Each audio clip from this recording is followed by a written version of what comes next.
Well, there's plenty of fantastic bikes at the NEC show, as usual, but something that's not usual at all. In fact, it's something completely different, and it's this. And this gent, not this fella here, because this is Andy Stevenson, the creator of this A.S.P. Doesn't stand for a snake either, does it, Andy? It doesn't, no. But I'm sure lots of people have said that. It does. But this wondrous device is Andy's own creation, handmade. Andy, tell us all about it, starting at this fantastic hub centre front end, if you could. Okay, well, we've been building hub centre bikes for about 6 years now, as race bikes purely.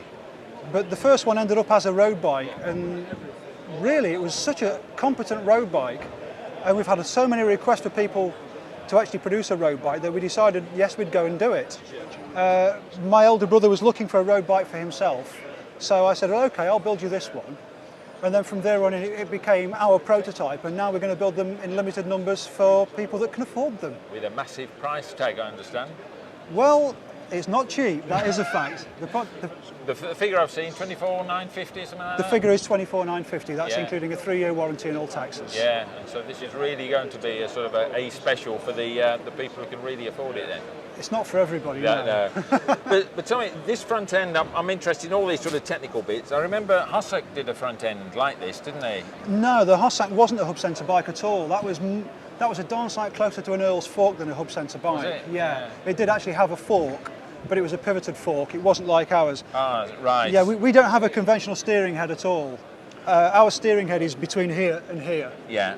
And so, yeah, that's right. And the Hossack was more like the BMW telelever, wasn't it? It is, yeah. It is. And so, as you say, big hub centre set up here. This swing arm, this is all hand fabricated, isn't it? It is, yeah. That's hand fabricated from sheets. Right. And that's mounted on the front of the engine. There's no frame as such, is there? For no, this? we have a little subframe which holds the handlebars and the top suspension mount for the front suspension, and the rear top suspension mount. Yeah. And other than that, that is it as far as the frame's concerned. And I hope you're not going to correct me on this one, but that's a Maxton coloured spring, so it's a Maxton suspension unit. We use Maxton units. Yeah.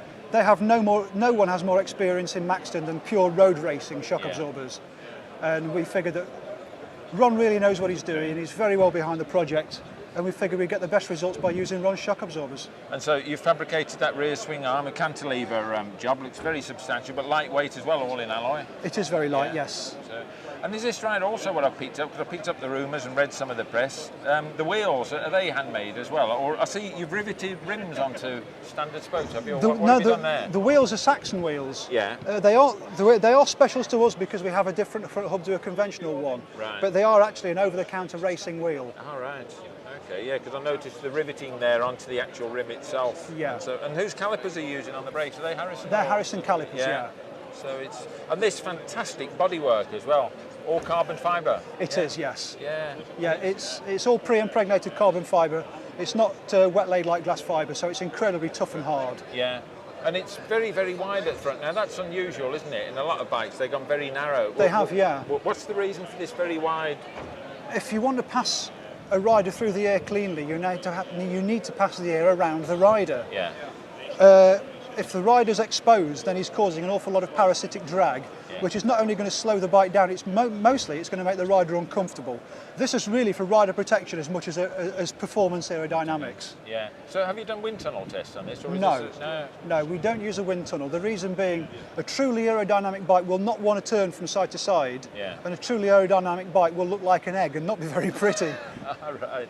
And so what about testing of this? I know you've done a bit of road racing yourself on it, but not this actual one. Not this actual one, no. Has it been through a testing programme, this model itself? Or this actual bike is about to begin its testing programme. A week after the show, it's going down to Spain to test on the Calafat racetrack. Yeah. And you're going down with it? You're going to give it a flat? Or? I'm going to be the person doing the development riding. Yeah.